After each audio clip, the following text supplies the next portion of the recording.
Hello friends, I hope आप सभी लोग बहुत मज़े में होंगे।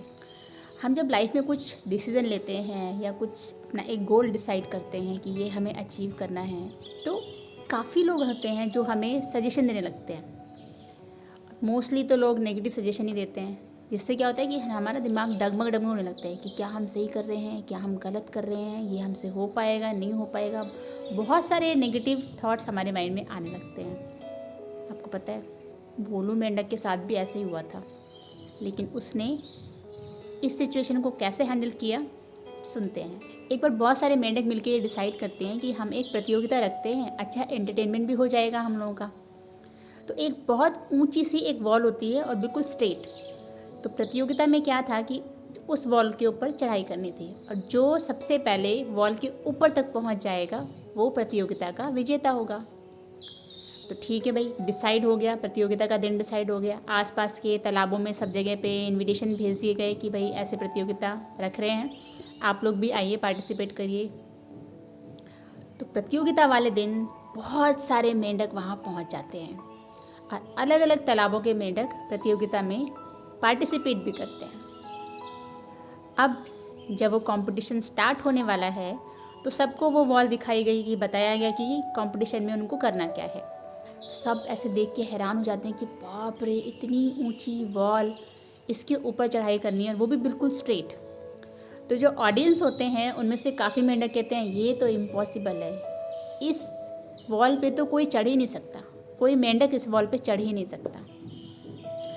अब जो कंपटीशन में पार्टिसिपेट करते हैं वो ये बातें सुनते हैं तो उसमें से एक दो मेंढक पहले से निराश हो जाते हैं। मतलब एक तो वो देखते हैं कि भैया टारगेट ये अचीव करना है हमको, हमें इस वॉल के ऊपर तक चढ़ना है, तो पहले ही वो इतनी ऊंची वॉल देख के घबरा जाते हैं।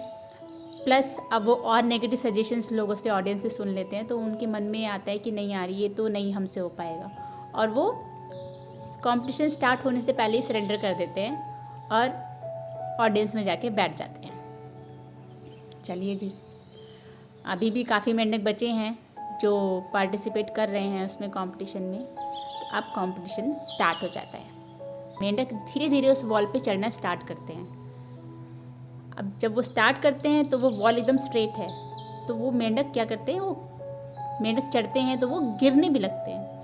अब जैसे ही कोई मेंढक नीचे गिरता है तो ऑडियंस में से एकदम हल्ला होने लगता है, एकदम शोर मचने लगता है, नहीं होगा नहीं होगा, ये तुम नहीं कर पाओगे, नहीं होगा, ये हो ही नहीं सकता, कोई इस वॉल पे नहीं चढ़ सकता। ऐसे ऐसे करके नेगेटिव सजेशंस ऑडियंस देने लगती है। अब क्या कि भाई कोई मेंढक गिर जाते हैं तो वो एकदम हताश निराश हो जाते हैं। फिर ऐसे नेगेटिव सजेशंस वो सुनते हैं ऑडियंस से और देखते हैं कि इतनी सारी ऑडियंस चिल्ला चिल्ला के ऐसे बोल रही है। तो ऐसे धीरे धीरे करके काफ़ी सारे मेंढक उस प्रतियोगिता से अपने आप को बाहर करने लगते हैं और वो जाके ऑडियंस में बैठते हैं और वो भी सेम वही चीज़ें रिपीट करने लगते हैं, चिल्लाने लगते हैं। तो ऐसे ऐसे करके जितने भी मेंढक उसमें पार्टिसिपेट करते हैं उस प्रतियोगिता में, उस कंपटीशन में, तो वो सारे धीरे धीरे हताश निराश होके कंपटीशन से अपने आप को बाहर कर लेते हैं और जाके ऑडियंस से बैठ जाते हैं। अब इसी प्रतियोगिता में होते हैं हमारा एक छोटा सा मेंढक भोलू। अब सिर्फ वही बचा होता है और वो भी वॉल पे चढ़ रहा है, कोशिश कर रहा है, गिरता भी है। जब वो गिरता है वॉल से तो वो अपने चारों तरफ ऑडियंस को देखता है, सारी ऑडियंस से शोर मचा रही होती है कि नहीं होगा नहीं होगा, तुमसे नहीं हो पाएगा, कोई नहीं चढ़ पाएगा, इतनी ऊंची वॉल है, इस पर तो कोई चढ़ ही नहीं सकता। ऐसे ऐसे सजेशन देते हैं। जो भोलू मेंढक है वो उनकी तरफ देखता है और बड़े जोश से भर के खुशी से हंसता है, मुस्कुराता है और दुगने जोश से वो वॉल पे चढ़ना शुरू कर देता है। ऐसे करते करते धीरे धीरे वो वॉल के ऊपर तक चढ़ जाता है। सब एकदम हैरान रह जाते हैं, सरप्राइज़ हो जाते हैं कि यार इतने बड़े बड़े मेंढक इस कंपटीशन से बाहर हो गए, छोटा सा भोलू हमारा मेंढक कैसे वॉल चढ़ गया। सब जैसे वो विनर नीचे आता है, भोलू हमारा मेंढक, सारे मेंढक उसको घेर लेते हैं और उसको पूछते हैं तुमने ये कैसे किया, तुमने ये कैसे किया। तभी पीछे से वो जो हमारा भोलू मेंढक होता है ना, उसकी मम्मी वो चिल्ला के बोलती है, उसको पूछने से कोई फ़ायदा नहीं, उसको सुनाई नहीं देता, ये तो बहरा है।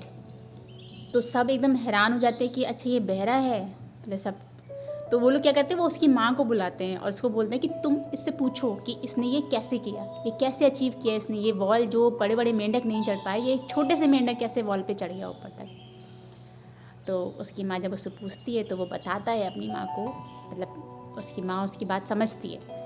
तो वो अपनी माँ को बताता है कि उसने ये बताया कि भाई ये कंपटीशन में मैंने पार्टिसिपेट किया था तो मैं भी ऊपर चढ़ रहा था।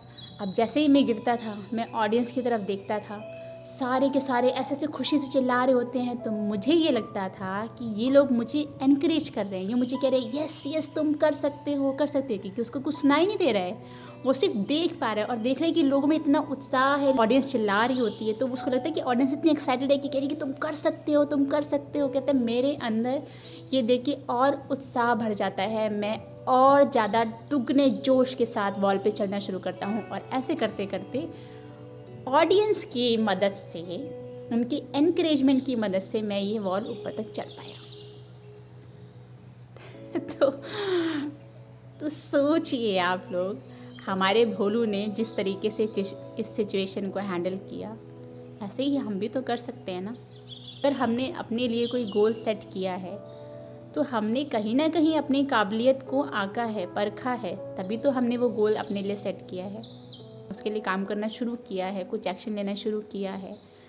और हमें इस तरीके से अगर आसपास से नेगेटिव सजेशन मिलने लगे तो क्या हम उसको बीच में छोड़ देंगे? इसके लिए ना ये जो भगवान ने 2 कान दिए ना, इनको दोनों को यूज़ करो, यहाँ से सुनो, यहाँ से आउट, और अपने गोल पर फोकस करो, देखना आप ज़रूर उसे अचीव करोगे।